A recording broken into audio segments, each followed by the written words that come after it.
네, 이어서 코로나 속보입니다. 지금 확진자 숫자 늘어나는 것도 문제인데 휴가철 다가오면서 방역 위기감이 갈수록 커지고 있습니다. 관련 영상 먼저 보실까요? 네.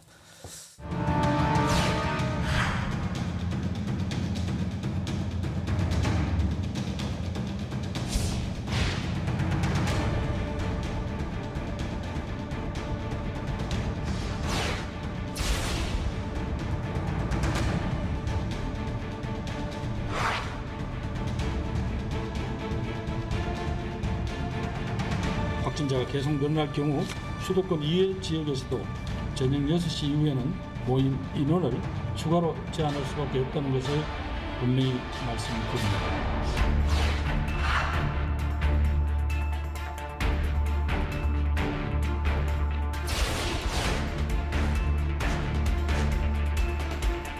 사이트가 안 들어가서 힘들었죠. 대기가 떠가지고 기다리고 있는데 지 맘대로 오리 떠가지고 몇 번 다치대요.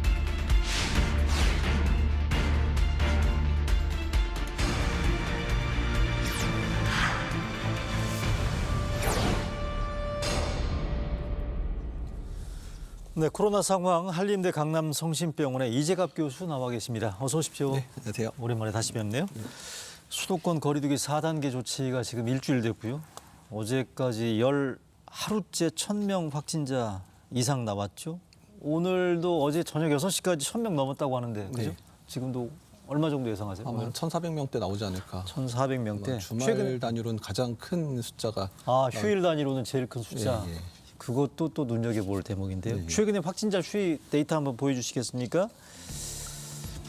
네, 지금 보시는 것처럼 쭉 1,000명 이상대를 지금 나타내고 있죠. 7월 11일서부터 어제까지 하루째인데 잠시 뒤 9시 반에 발표되는 오늘 0시 기준으로도 1,400명대가 지금 예상이 된다는 이재갑 교수 설명이고요. 최근에 코로나 확산세 얼마나 더 갈 건지 2,000명 돌파도 뭐 전혀 놀랍지 않은 그런 예. 상황인 거죠. 사실 이제 주말에 만약에 이번 주 주말에 뭐 1,400명대 월요일까지 그 정도 나온다 그러면 주중에 진짜 1,700명, 1,800명 이상 뭐 정말 2,000명까지 갈 수도 있을 것 같긴 한데 네. 다만 이제 수도권에서의 방역이 강화가 됐으니까 그게 효과가 나타나서 그러니까 피크를 어느 수준에서 이제 정점을 이루고 꺾이느냐에 따라서 그 앞으로의 그런 방역 강화의 기간이 얼마나 될지가 결정될 거예요. 그래서 다음 주에 한 수목금의 확진자 숫자가 전반적인 그런 방역의 기조에 영향을 상당히 많이 줄 것 같습니다. 그러니까 수목금이 2,000명을 돌파하느냐 아니면 1,600 밑으로 컨트롤하느냐 예. 분기점이 될 수도 있다라는 그런 네. 말씀이시고요.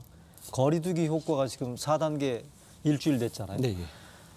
확진자 숫자는 그렇다 치고 이 효과가 가시화될 시점 어떤 분들은 8월이 뭐 돼야 된다 얘기도 많이 하는 것 같고 이건 어떻게 보십니까? 그러니까 일단 정점을 찍을 수 있게 하느냐가 이제 효과가 있느냐 없느냐의 가장 첫 번째 이제 지표가 되는데요. 그러니까 아마 다음 주 적어도 한 2주 정도 지나야 효과가 있다고 본다면 다음 주 주말쯤에 주말 확진자 숫자가 이제 좀 떨어지기 시작을 한다면 일단은 이제 4단계 효과가 나타나긴 하겠다.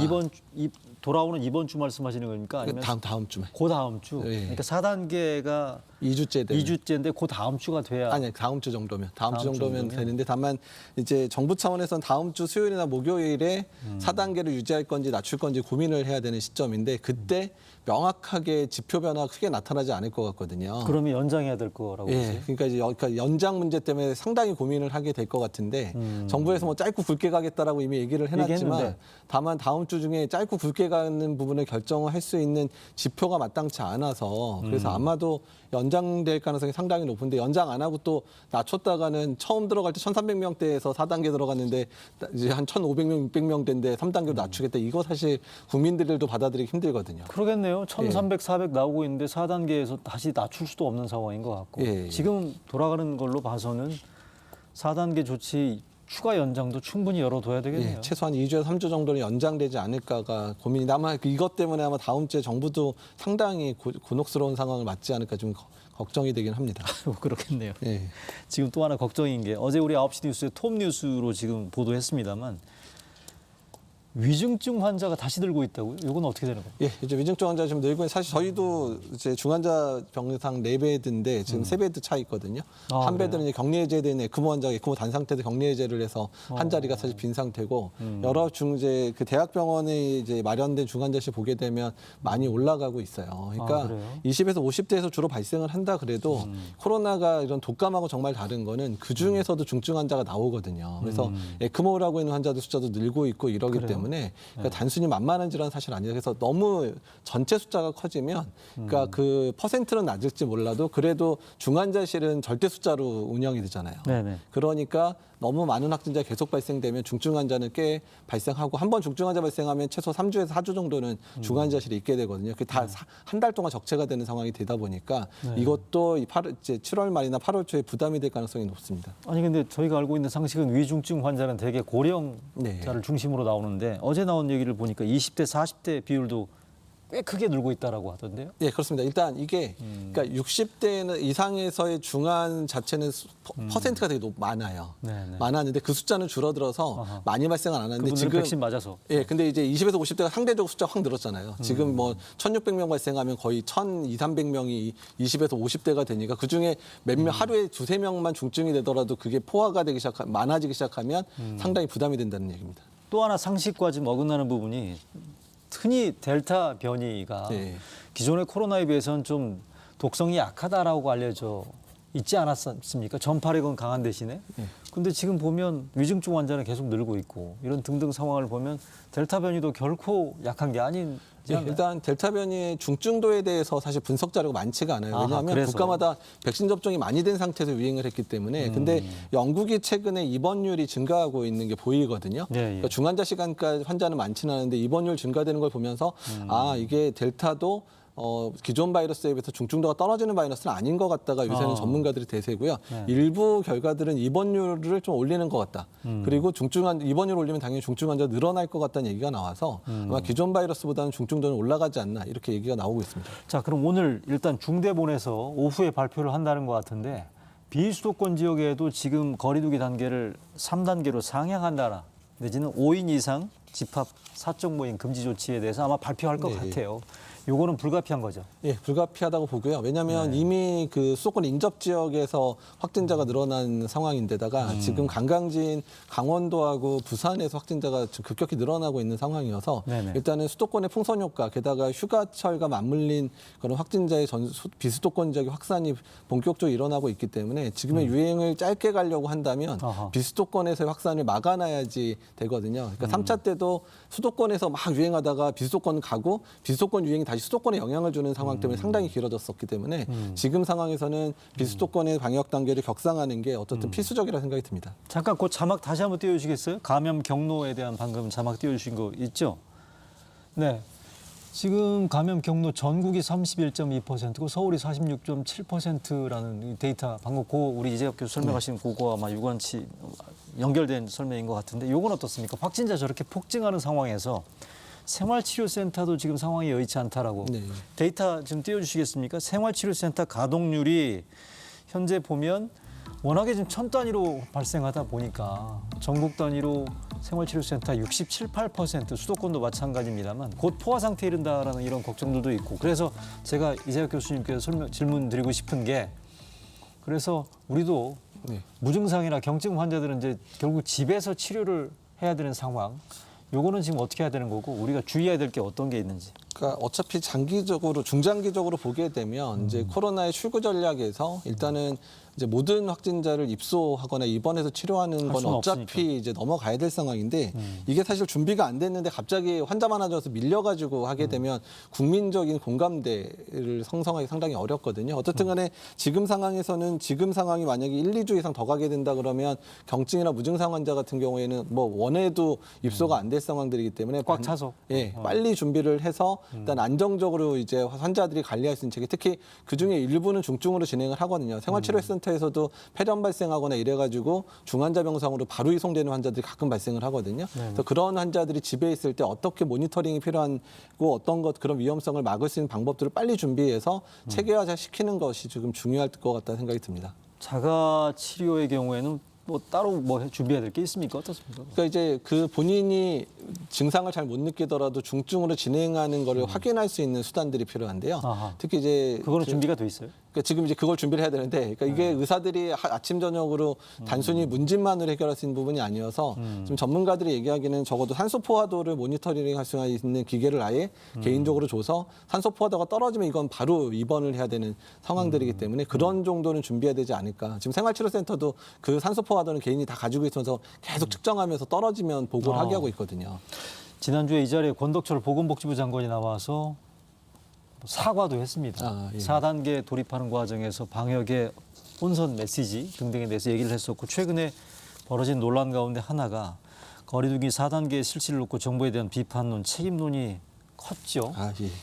언론 보도도 꽤 나왔습니다만 정부가 전문가 의견을 안 듣더라 이런 얘기들이 저희 9시 뉴스에 나와 있는 모 전문가도 그 말씀을 하셨고요. 네. 근데 권덕철 장관께서는 그건 사실이 아니고 정부는 전문가들 의견을 경청해 왔다.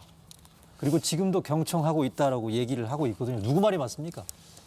듣기는 했습니다. 듣기는 여기는 했는데. 전문가시니까. 예, 뭐 저도 뭐 생활방역위원회 위원이기도 하고 한데, 그러니까 지금 이제 정부의 그런 방역 정책을 주도하는 부분들이 특히 경제 부분. 이나 이런 부분들에 많이 사실 뭐 정부가 전체를 바라보면 그럴 수밖에 없긴 없는데 그렇죠. 네. 그러니까 사실 6월 중순부터 뭐 생활방역위원회뿐만 아니라 여러 위원회에서 7월 초에 문제가 될 거라는 부분에 대한 경고들이 전문가 사이에 사실 계속 나왔고요. 뭐 페이스북이나 언론이나 기고문 통해서도 계속 나왔거든요. 근데 일단 이미 그냥 뭐 경제 살리자. 이제 이런 쪽으로 치우치다 보니까 그런 의견들이 반영이 거의 사실 힘들어졌고요. 그럼 말씀 듣기로는 정부가 전문가 얘기 안 들은 건 맞네요. 민생 경제가 더 중요하다. 그러니까 이제 방역 전문가들의 경고를 이렇게 심각하게 받아들이지 않은 것은 맞습니다. 그건 맞습니까? 예. 김우주 교수도 저희 9시 뉴스에 나와서 그런 네, 얘기를 했고요. 뭐, 정부에서 이 프로그램 늘 모니터하니까요. 네. 뭐라고 또 판단 내지는 대응이 있을 수 있겠다는 생각이 들고 네. 또 하나 질병청이 컨트롤 타워가 돼야 되는데 정은경 청장이 최종적인 열쇠를 쥐고 있어야 되는 건데 옥상옥이 따로 있다. 아마 이걸 보면 청와대 김호란 방역기획관 얘기를 한다는 논란이 끊임이 없습니다. 지금도 계속되고 있고 특히 정치권에서 논란이 꽤 많이 네. 되고 있고 사퇴 요구도 나오고 있습니다. 요거는 어떻게 보십니까? 현장에서 보시기에. 일단 김호란 교수님이 감염병 전문가는 맞으시죠. 그러니까 사실은 이번 상황에서 적어도 감염병 전문가로서 목소리를 내서 조금이라도 브레이크를 걸어줬으면 하는 바람들이 전문가 사이에 사실 있었는데. 방역 전문가들. 예, 근데 이게 청와대 안에 있으시니까 그게 더 어려웠던 게 아닌가 생각이 사실 들어요. 청와대 전체가 그냥 우리 이렇게 갈 거라고 밀고 가는데 거기서 그건 안 됩니다 이렇게 손들 수 있는 상황이 됐을까에 대한 부분에 있어서는 추정이죠, 그건. 예, 이재학 교수님 추정이죠. 설명이. 예. 혹시 김호란 교수한테 뭐 전해 전혀 들으신 바나 뭐 청와대 들어가고 나서 저는 전혀 뭐 통화도 안 했고 주변 분들한테 전해 들은 바는 전혀 없습니다. 김호란 그- 교수가 청와대 안에서 방역을 중시해야 된다고 얘기하는데 청와대에서는 전체 분위기가 그렇게 얘기하기 힘든 분위기더라 이런 얘기를 전혀 들은 바는 없습니다. 근데 돌아가는 상황을 봐서는 그러지 않았을까밖에 추정이 안 됩니다. 왜냐하면 전문가들이 다 얘기를 그렇게 하고 있었는데 네네. 청와대든 뭐 국총리실이든 간에 전혀 이제 그 방역 완화의 기조에 대해서 중간에 조금 한 번 더 고려해 보자라는 의견이 전혀 받아들이지 않았기 때문에 그 역할을 안 하신 건지 역할을 했는데 안 된 건지는 모르겠습니다. 하여간 이거는 또 반론이 있을 수 있죠. 정부 입장에서는 민생 경제를 네, 등한시할 예. 수 없는 거고 네, 맞습니다. 다 같이 가야 되는 거고 방역과 경제를 같이 해야 되는 정부의 숙명 아니겠습니까? 네, 예. 전문가 의견도 중시하되 정부가 기존의 방역 기조는 흔들리지 않아야 된다라는 다만 메시지 혼선 부분들은 지적하지 않을 수가 없어요. 네, 그렇습니다. 일단은 적어도 방역을 완화를 하기로 마음먹었다면 적어도 준비는 하고 했었어야 되는. 그 확진자가 좀 늘어날 수 있는 건 예상이 됐다면 적어도 생활치료센터라든지 이런 전원 입소나 이런 부분에 있어서 일단 재택치료라는 이런 것들을 충분하게 준비를 하고 환자 늘어난 상황에 대해서는 대비를 했었어야 되는 게 아닌가 이제 이런 부분이 상당히 그러니까 준비 없는 방역 완화가 가장 저희들 전문가들이 얘기하는 이제 어려운 부분이고 방역 완화 하지 말라고 한다기보다는 준비하고 체계적으로 질서 있게 하자라는 의견들이었는데 그 부분이 너무 좀 급격하게 그래서 저희는 싱가포르 모델들을 좀 따라갔으면 좋겠다. 어쨌든 싱가포르처럼 지금 사실 우리나라보다도 여건이 좋음에도 불구하고 되게 방역 완화를 점진적으로 하면 테스트라고 있거든요. 아하. 조금 열어보고 확진 이제 중증 환자 안 늘어나나를 테스트하면서 조금씩 확대하고 있는데 그런 정도의 그런 좀 질서 있고 그런 것들을 제대로 계획하는 상황에서 해야 되는 상황을 만들어야 되지 않을까. 그래서 오히려 그런 위원회 같은 것들을 구성해야 되지 않나 이런 얘기들 나오고 있습니다. 마지막으로 나오신 게 지금 꼭 필요한 방역 조치가 있다면 어떤 거? 일단은 지금은 일단 4차 유행을 꺾기 위해서 뭐 전면적으로 온 국민이 노력을 해야 되는 상황이고요. 네네. 다만 4차 유행을 보셨던 것처럼 너무 이제 방역 완화가 너무 급진적으로 되면 이런 상황이 벌어질 수 있기 때문에 체계적이고 질서 있는 그런 출구 전략을 만들 수 있는 그런 그 전략팀 같은 게 정부 내에 구성이 돼야 되고요. 그래서 그 로드맵에 따라서 뭐 3개월에서 6개월을 거쳐서 점진적으로 이제 방역을 완화할 수 있는 그리고 우리나라 의료 체계 또 사회적인 합의 이런 것들을 구할 수 있는 체계가 만들어져야 된다고 생각을 하고 있습니다. 네. 그러니까 오늘도 나와주셔서 이 시점에 꼭 필요한 말씀 전해주신 것 같습니다. 이재갑 교수 오늘 말씀 잘 들었습니다. 네, 오늘 준비한 소식은 여기까지고요. 저희는 앞으로 2주간 의료진단 라이브가 전열을 좀 잘 정비한 다음에 8월 둘째 주 일요일에 다시 찾아뵙겠습니다. 코로나 무더위 잘 건강 챙기시고요. 오늘 함께해 주신 여러분 고맙습니다.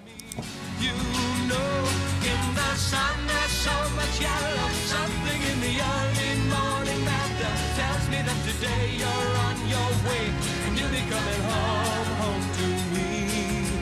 Nighttime isn't clear to me. I find nothing near to me. Don't